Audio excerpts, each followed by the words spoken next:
students, I hope you all are good and doing well in your studies. आज हम chapter 2 components of food में आगे का topic जो है वो कंटिन्यू करने जा रहे हैं. इसके अंदर हमारा नेक्स्ट टॉपिक जो है वो है न्यूट्रिएंट्स और food on the basis of their role. Basically अगर हम बात करें तो फूड को हम किन 3 कैटेगरीज में डिवाइड कर सकते हैं. First is energy giving food, जिनको हम कार्बोहाइड्रेट्स और फैट्स में कैटेगराइज करते हैं. सेकेंड होते हैं हमारे बॉडी बिल्डिंग फूड, जो हमें प्रोटीन से मिलते हैं. And next is protective food, जो हमें विटामिन और मिनरल्स से मिलते हैं. लास्ट वीडियो में मैंने आपको कार्बोहाइड्रेट और फैट्स उनके फंक्शंस के बारे में बताया था. ऐसे ही प्रोटीन्स का क्या रोल है हमारी बॉडी के अंदर, विटामिन और मिनरल किस तरीके से हमारी बॉडी में एज अ न्यूट्रिएंट सपोर्ट करते हैं, तो उन सब के बारे में हमने लास्ट वीडियो में पढ़ा था.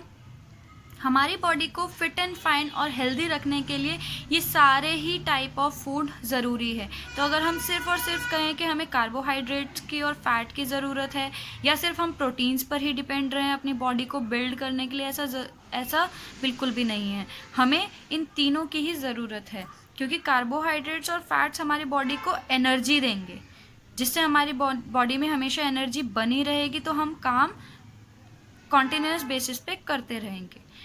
प्रोटीन्स हमारी बॉडी को बिल्ड करेंगे, आगे ग्रोथ में हेल्प करेंगे, तो ये भी हमारे लिए ज़रूरी है. और प्रोटेक्टिव फूड जैसे कि विटामिन एंड मिनरल्स, ये हमें चोट लग के ठीक होने में या बीमारियों से हमें ये बचाते हैं. तो हमारे लिए बेसिकली ये तीनों ही ज़रूरी हैं, और कोई एक सिंगल फूड आइटम जो है हमें ये न्यूट्रिएंट्स प्रोवाइड नहीं कर सकता. तो इसीलिए हमें सारे जितने भी फूड्स हैं उन पर डिपेंड करना पड़ता है. तो इसके लिए हमें एक टेबल दे रखा है यहाँ पर. एनर्जी गिविंग फूड, जो हमें एनर्जी किन से मिलती है, लाइक शुगर है, जैगरी, गुड़, पटैटो, स्वीट पटैटो जिसे हम शकरकंदी कहते हैं, या हनी, सीरियल्स, किसी भी तरीके का अनाज, ये हमें इंस्टेंट एनर्जी देते हैं. तो ये हमें एनर्जी गिविंग फूड्स में हम इन्हें कैटेगराइज करेंगे.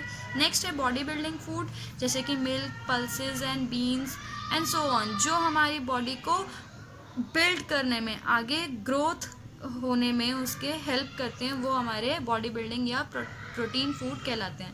नेक्स्ट आते हैं हमारे प्रोटेक्टिव फूड, जो ग्रीन लीफी वेजिटेबल्स होते हैं, कॉलीफ्लावर्स होते हैं एंड सो ऑन, जो हमें बीमारियों से बचाते हैं और चोट लगने पर हमारी प्रतिरोधक क्षमता को, इनर स्ट्रेंथ को बढ़ाते हैं. तो ये हमारे प्रोटेक्टिव फूड है. नेक्स्ट आता है हमारा टॉपिक बैलेंस्ड डाइट. अब बैलेंस डाइट से पहले ज़रूरी है कि हम ये जानें डाइट क्या होती है. डाइट होती है कि हम एक डेली नॉर्मल लाइफ में जो भी चीज़ें कंज्यूम करते, कंज्यूम करना यहाँ पर मतलब है खाना, एक दिन में हम जो भी चीज़ें नॉर्मली खाते हैं वो हमारी डाइट का पार्ट कहलाता है. यहाँ पे हमें एक चार्ट दिख रहा है जिसके अंदर हमें फ्रूट्स दिख रहे हैं, हमें मिल्क एंड मिल्क प्रोडक्ट्स दिख रहे हैं, हमें egg, chicken, fish, food, grains, pulses, cereals, biscuits, potato, tomato, ये सारी चीज़ें दिख रही हैं. These all are the part of our daily diet. तो ये तो हमारी डाइट है. बट क्या ऐसा ज़रूरी है कि जो हम डाइट में ले रहे हैं वो सारी चीज़ें बैलेंस प्रोपोर्शन हो? नो. तो हम अपनी डाइट में हमें इंश्योर करना चाहिए कि हम अपनी डाइट में वो सारी चीज़ें लें जो हमारे लिए ज़रूरी है. इसमें ये ना हो कि हम सिर्फ और सिर्फ कार्बोहाइड्रेटिक फूड लें या सिर्फ और सिर्फ हम प्रोटेक्टिव फूड लें. हमें तीनों चीज़ों को लेना ज़रूरी है, तभी हमारी क्या बनेगी, बैलेंस्ड डाइट. तो बैलेंस्ड डाइट वो डाइट है जिसके अंदर सारे न्यूट्रिएंट्स को हम ऐसी एडिक्वेट क्वांटिटीज़ में लें, उतने प्रोपोर्शन में लें जितनी हमारी बॉडी में ज़रूरत है उनकी. तो तभी हमारी डाइट क्या बनेगी, बैलेंस डाइट बनेगी, और तभी हमारी बॉडी जो है हेल्दी, स्ट्रॉन्ग एंड साउंड रहेगी, और हम एक्टिव फील करेंगे, ना कि लेज़ी फील करेंगे, और बॉडी की ग्रोथ एंड डेवलपमेंट भी सही रहेगी. और बैलेंस डाइट के अंदर ऑब्वियसली हमारे एनर्जी गिविंग फूड या प्रोटेक्टिव फूड और बॉडी बिल्डिंग फूड आते हैं, और इनके अंदर वो सारे एसेंशियल न्यूट्रिएंट्स होते हैं जो हमारी बॉडी को चाहिए होते हैं, और ये हमारी बॉडी को ऑब्वियसली ग्रोथ एंड मेंटेन करने में हेल्प करते हैं. अब इसके अंदर हमें कुछ न्यूट्रिएंट्स हैं और उनसे रिलेटेड कुछ चार्ट बना के दे रखा है कि किस तरीके से ये न्यूट्रिएंट्स जो हैं हमारी बॉडी के अंदर कुछ परसेंटेज ऑफ कार्बोहाइड्रेट या फैट या न्यूट्रिएंट्स किसी भी तरीके के प्रोवाइड करते हैं. फर्स्ट है सीरियल. सीरियल्स, अनाज में जैसे वीट, राइस, हम इसके अंदर मेज़ भी ले सकते हैं जिसे मकई का आटा कहते हैं। तो ये सब क्या है, कार्बोहाइड्रेटिक फूड होते हैं। इन्हें खा के हमारी बॉडी को इंस्टेंट एनर्जी मिलती है। अगर आप बहुत लेज़ी फील कर रहे हैं, आप एक रोटी खाइए, आपको इंस्टेंटली एनर्जी मिलेगी। तो ये उसके अंदर 70% कार्बोहाइड्रेटिक फूड है। फैट्स के कुछ ट्रेसेस है, ट्रेसेस मीन्स कुछ अंश या कुछ कण आपको मिलेंगे। प्रोटीन्स 10% है, मतलब इसे खा के आपकी बॉडी जो है बिल्ड भी होती है, ठीक है।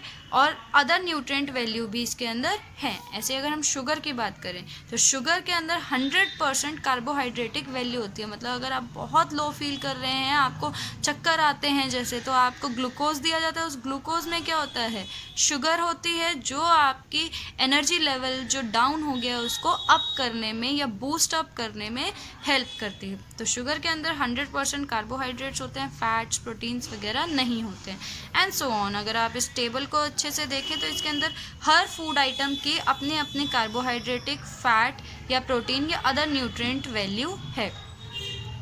सो आई होप कि आप इसको थॉरली रीड करेंगे और ये आपको समझ आ जाएगा। इसके अंदर अगर हम देखें, जो हमारे फिश हैं या एग हैं, उनके अंदर प्रोटीन वैल्यू सबसे ज़्यादा होती है। दैट मीन्स कि ये हमारी बॉडी के अंदर प्रोटीन्स या फिर बॉडी को बिल्ड करने में बहुत ज़्यादा काम आते हैं। इसीलिए स्टूडेंट्स को जो होते हैं उनको यही बोला जाता है कि हमें प्रोटीन फूड जो होते हैं वो ज़्यादा खाने चाहिए।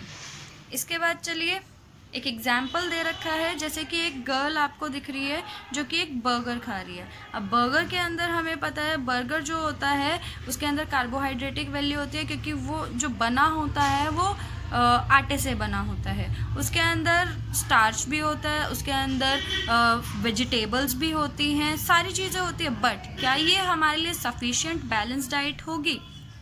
तो आंसर है नो, क्योंकि हमारे लिए बैलेंस डाइट में ज़रूरी है कि फ्रूट्स भी हो, मिल्क भी हो, सारी चीज़ें, और वो इस अकेले बर्गर में सफिशिएंटली नहीं है प्रोवाइडेड। तो बैलेंस डाइट जो है वो ये बैलेंस डाइट में काउंट पूरी तरीके से नहीं होगा। अब बैलेंस डाइट जो है वो सबके लिए सेम नहीं होती है, सबके लिए अलग अलग बैलेंस डाइट होती है। लाइक अगर एक न्यूली बॉर्न बेबी की बात करें तो उसकी डाइट अलग होगी, जबकि उसकी मदर जो है उसकी डाइट अलग होगी। तो सबके लिए जो डाइट होती है वो अलग होती है। जैसे जो यंग चिल्ड्रन होते हैं उनको प्रोटीन रिच फूड खाने की ज़्यादा ज़रूरत होती है, क्योंकि उनकी वो एज होती है कि उनकी बॉडी में ग्रोथ हो, उनकी बॉडी बढ़े, तो उनको प्रोटीन फूड की ज़्यादा ज़रूरत होती है। ऐसे ही एक प्रेग्नेंट वुमेन को भी प्रोटीन्स की ज़्यादा ज़रूरत होती है, क्योंकि उसकी बॉडी में ऑलरेडी एक उसके वूम में बेबी होता है, तो उसको इनसाइड द वूम वो ग्रो करे, इसीलिए प्रेग्नेंट लेडी को भी प्रोटीन्स लेने चाहिए। जैसे कि अगेन दालें हो गई, इस तरीके से। और जो लेबर्स होते हैं, ये मैंने लास्ट वीडियो में भी बताया था, जो लेबर्स होते हैं उनको कार्बोहाइड्रेटिक और फैट्स लेने की ज़्यादा ज़रूरत होती है, ताकि उनकी बॉडी में एनर्जी बनी रहे, ताकि वो फिज़िकल वर्क कर सकें। नेक्स्ट आती है हमारी डेफिशिएंसी डिजीज़। डेफिशिएंसी डिजीज़ वो डिजीज़ होती हैं जो हम ये न्यूट्रिएंट वैल्यूज़ की जिनकी बात कर रहे थे, लाइक एनर्जी गिविंग फूड हैं या फिर हमारे प्रोटेक्टिव फूड हैं, लाइक दिस। तो इस तरीके के फूड को अगर हम नहीं खाते हैं तो हमारे शरीर में डेफिशिएंसी डिजीज़ हो जाती हैं। और ये किस तरीके की डिजीज़ होती हैं, जैसे कि अगर हम बात करें, यहाँ पे ओबेसिटी का दे रखा है एग्जाम्पल। ओबेसिटी होता है कि अगर हमारी बॉडी के अंदर हमें लगता है कि हम बैलेंस फूड खा रहे हैं, बट वो बैलेंस फूड नहीं होता है। सपोज़ हमने कार्बोहाइड्रेटिक फूड ज़्यादा खाया है, जिसको एक लिमिटेड पोर्शन में खाना चाहिए, उसको हमने एक्सेसिव खाया है, तो हमारी बॉडी में क्या हो जाती है, ओबेसिटी। ओबेसिटी होती है मोटापा, एक ऐसी कंडीशन जिसमें हम ओवर ईटिंग करते हैं, जितना हमें खाना चाहिए उससे हम ज़्यादा खा रहे हैं, जितनी कैलोरीज़ की ज़रूरत हमारी बॉडी को है उससे ज़्यादा हमारी बॉडी कैलोरीज़ ले रही है। तो उससे क्या होगा, फैट गेन होगा हमारी बॉडी के अंदर, वेट बढ़ना शुरू हो जाएगा, और जिससे जो पर्सन है वो फैटी लगना शुरू हो जाएगा। तो this is also a disease. Obesity एक डिजीज़ है। वैसे ही डेफिशिएंसी ऑफ कार्बोहाइड्रेट्स, अगर हम बात करें कार्बोहाइड्रेट फूड, अगर हम उन्हें नहीं प्रॉपर मात्रा में खाते हैं तो हमारी बॉडी को क्या लगेगी, हमेशा वीकनेस फील होगी। Like on a fast day, अगर हम फास्ट रखते हैं जब, तो उस टाइम पे हमें बहुत हमारी बॉडी वीक फील करती है, क्योंकि उस दिन हमारी बॉडी के अंदर कार्बोहाइड्रेटिक फूड तो जाते ही नहीं है। इसीलिए फास्ट के अंदर ज़्यादातर बोला जाता है कि हमें बनाना लेना चाहिए, क्योंकि बनाना जो होता है उसमें कार्बोहाइड्रेटिक वैल्यू ज़्यादा होती है। तो कार्बोहाइड्रेट्स ना मिलने से हमारी बॉडी वीक फील करती है और हमारे अंदर स्टेमिना, हमारे अंदर शक्ति भी नहीं होती है, ताकत भी नहीं होती है कि हम कोई काम कर सकें, और हमें थकावट महसूस होती है, मतलब हम जल्दी ही थक जाते हैं। तो कार्बोहाइड्रेट्स हमारे लिए बहुत ज़रूरी है। ऐसे ही आते हैं डेफिशिएंसी ऑफ प्रोटीन्स।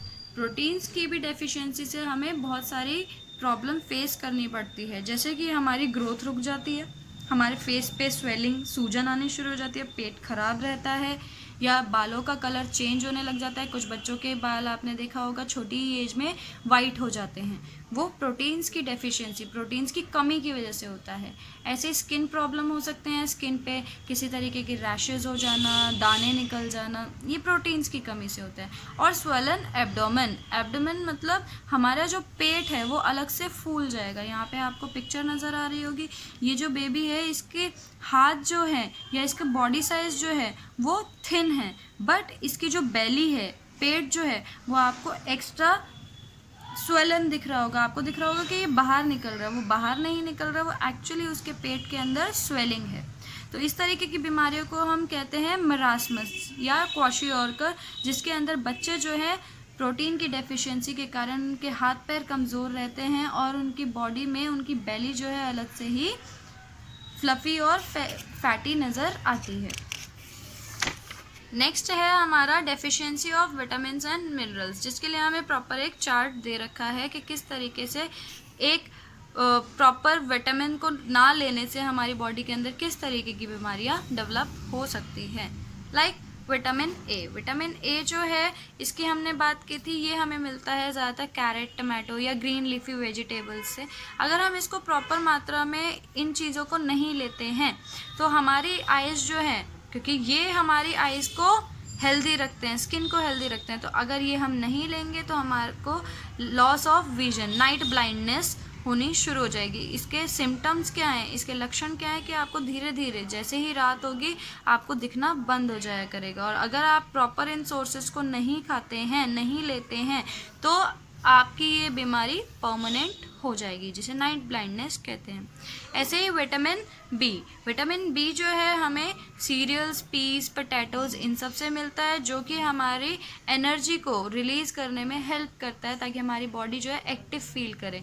अगर हम इनको सही मात्रा में ना ले तो हमारी बॉडी जो है बहुत जल्दी एनर्जी लॉस कर देती है, हमें वीक, हमारी मसल्स वीक लगती हैं, और जिस वजह से हमें बेरी जैसी डिजीज़ हो जाती है।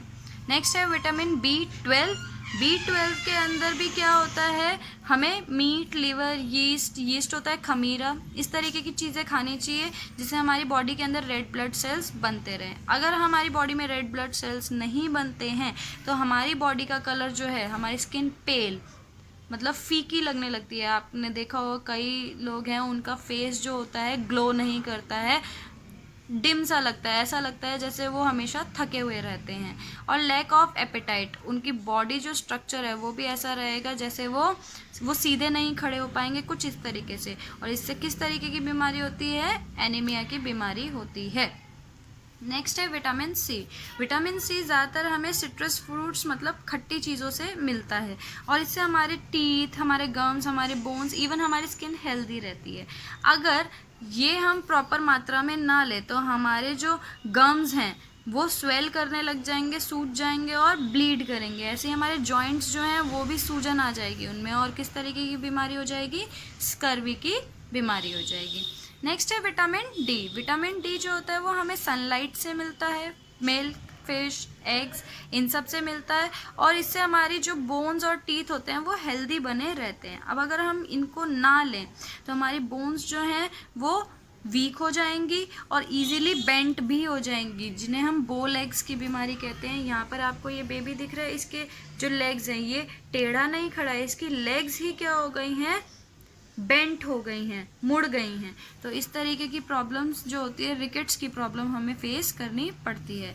नेक्स्ट इज विटामिन के। विटामिन के हमें स्पिनच, कैबेज इन सब से मिलता है, जो कि हमारी ब्लड क्लॉटिंग में काम आता है। ब्लड क्लॉटिंग का मतलब होता है खून का सूख जाना। आपको चोट लगती है, चोट लगने पर आपका खून कुछ टाइम बाद अपने आप ही सूख जाता है, कुछ क्लॉटिंग बन जाती है, एक परत बन जाती है। अगर हमारे बॉडी के अंदर विटामिन के ना हो तो हमारी बॉडी के अंदर क्या होगी, अगर ब्लीडिंग हो रही है तो वो ब्लीडिंग रुकेगी नहीं, और इसकी वजह से हमारी बॉडी के अंदर जितना भी ब्लड है उसका लॉस हो जाएगा। तो विटामिन के हमारे लिए बहुत ज़्यादा ज़रूरी है।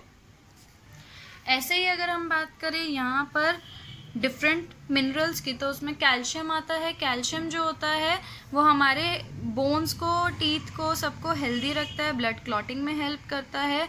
और अगर हम इसको, और ये हमें मिलता है मिल्क, चीज़ या ग्रीन लीफी वेजिटेबल्स से मिलता है। अगर हम इनको सही प्रॉपर मात्रा में ना लें तो हमारी बॉडी के अंदर जो होती है रिकेट्स जैसी प्रॉब्लम हो जाती हैं। नेक्स्ट है सोडियम एंड पोटेशियम। ये हमारी बॉडी को ऑब्वियसली वाटर बैलेंस करके रखता है, और ये हमें सॉल्ट या मोस्टली सारे फूड्स में हमें सोडियम और पोटेशियम मिल जाता है। तो अगर हम इनको प्रॉपर तरीके से नहीं खाते हैं तो हमारी बॉडी के अंदर वीकनेस आ जाती है, या हमें पैरालिसिस अटैक्स जो होते हैं वो फेस करने पड़ते हैं, जिसके अंदर बॉडी का एक हिस्सा जो होता है, one of the part gets paralysed, अधरंग हो जाता है, काम करना बंद कर देता है। नेक्स्ट है फोस्फोरस। फोस्फोरस हमारी हड्डियों को, हमारे दांतों को स्ट्रॉन्ग रखता है। ये हमें ब्रेड, चीज़, पोटैटो इन सब से मिलता है, और अगर हम इन्हें ना खाएं तो हमें रिकेट्स जैसी अगेन प्रॉब्लम फेस करनी पड़ती है। आयरन जो होता है ये हमारी बॉडी के अंदर रेड ब्लड सेल्स को इंक्रीज करता है। वो रेड ब्लड सेल्स को हम हीमोग्लोबिन कहते हैं, जिसकी वजह से हमारा ब्लड जो है रेड कलर का दिखता है। अगर हम आयरन सही से नहीं लेंगे, तो आयरन से बनी चीज़ें सही से नहीं लेंगे जिनके अंदर आयरन होता है, तो हमें एनीमिया जैसी प्रॉब्लम फेस करनी पड़ेगी। नेक्स्ट है आयोडीन। आयोडीन जो होता है ये हमारे थायराइड ग्लैंड को हेल्प करता है कि वो इजीली फंक्शन करे। थायराइड ग्लैंड हमारे गले के अंदर होता है, जो टाइम टू टाइम एक सिक्रीट करता है एक तरीके का थायराइड, जिससे हमारे गले के अंदर जो होता है गला प्रॉपर तरीके से फंक्शन कर सकता है। अब ये हमें सी फूड और आयोडाइज सॉल्ट जो हम घर में नमक खाते हैं उनमें से मिलता है। अगर हम इसे ना लें, आयोडीन को ना लें, तो हमारे गले में गोइट्रे जैसी प्रॉब्लम हो जाती है, जिसके अंदर क्या होता है कि हमारे गले पे एक लोफ ऑफ मांस जो होता है गले पे लटकना शुरू हो जाता है। इसे हम हिंदी में घेंगा कहते हैं और इंग्लिश में गोइट्रे बोलते हैं। And the last is fluorine. Fluorine जो होता है ये हमारे दांतों को स्ट्रॉन्ग रखता है, और ये हमें टी और सी फूड से मिलता है। अगर हम इसको प्रॉपर मात्रा में लेते हैं तो हमें टूथ डिके जैसी प्रॉब्लम या दांतों में सड़ने की जो प्रॉब्लम होती है वो फेस नहीं करनी पड़ती है। अगर हम इन्हें प्रॉपर मात्रा में ना लें देन ऑब्वियसली हमें डेंटल डिके जल्दी होता है, मतलब हमारे दांतों में या तो कीड़ा लग जाएगा या हमारे दांत जल्दी जो है स्मेल करना शुरू कर देंगे। सो आई होप आप लोगों को ये चैप्टर और इसके पॉइंट्स समझ आए होंगे। Thank you.